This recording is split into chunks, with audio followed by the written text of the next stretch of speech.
The International Protection Bill 2026.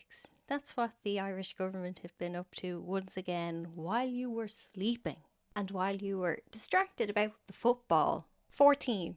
That's how many amendments got debated before the Irish government shut down discussion on the most significant immigration law in the history of the state. 212 pages I had to suffer through reading this, so you don't have to. The gap between the original publication of this bill and the guillotine, the hack job rush through, is 6 weeks. This is a 212 page bill that is introducing detention, new criminal offences, and a fundamental restructure of the entire asylum legal system. Had 8 hours of debate. And the government acknowledged that key provisions, including legal counselling, legal aid, data sharing, material reception conditions and detention, are not even published in this bill. Those important pieces will, don't worry about it, introduced by ministerial amendment, not debate.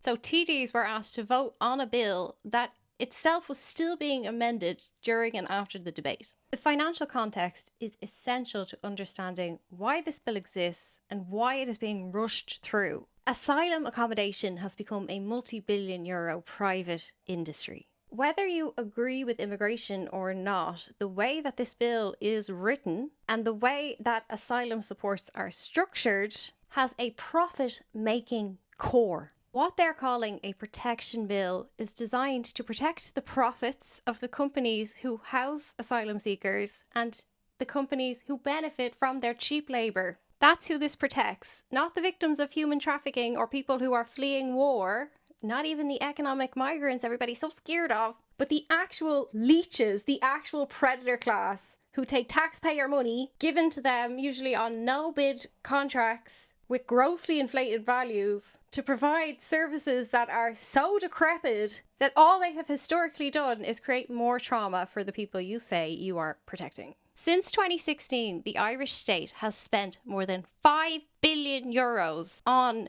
asylum accommodation. That is not because we have billions of asylum seekers. Right now, there are 33,000 people in IPAS accommodation across 312 centres. The average stay is 24 months. For a state-run centre, the per-person overnight rate is 34 euros. But the private commercial rate for the same bed is 92 euros per person per night. If you take a blended average, then the average spend is still 3 million euros a day. The cost of keeping one person in emergency accommodation for 24 months is 69,000 euros. And at the end of those 24 months, the state has paid all of that money and owns nothing. Tifco Hotel Group, who run the Holiday Inn and the Crown Plaza in Blanchardstown, received over 20 million euros in 2024 from the Irish state. Those hotels are owned by our friends of the channel, Apollo Global Management.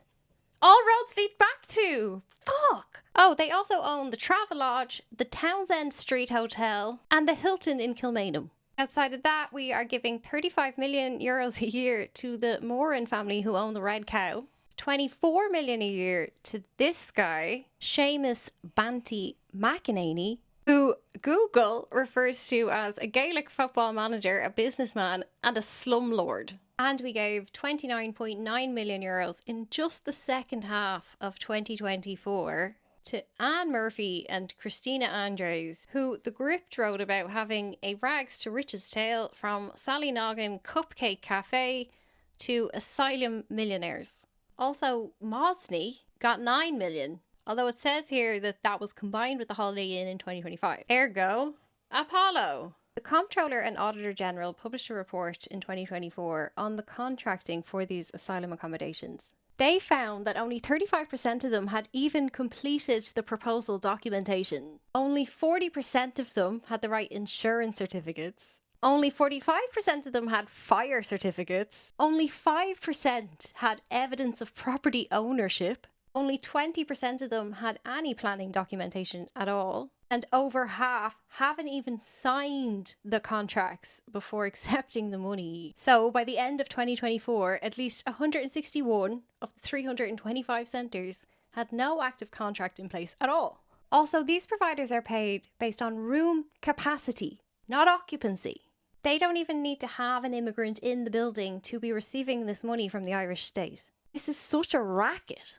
One provider overcharged the state €7 million in VAT across 3 VAT registrations, and only €1 million of that has ever been returned. Further overpayments of at least €1.3 million have also been identified by the Department of Children. By August 2025, additional overpayments of €5 million had been found from contract non-compliance. One property was charging for 3 rooms not being used to house anyone. At the single occupancy rate of €169 per day, that is at least €1,500 just in phantom charges. The Comptroller and Auditor General made a comment in that report. Some providers did not meet fire safety or planning rules, and even some had links to organised crime.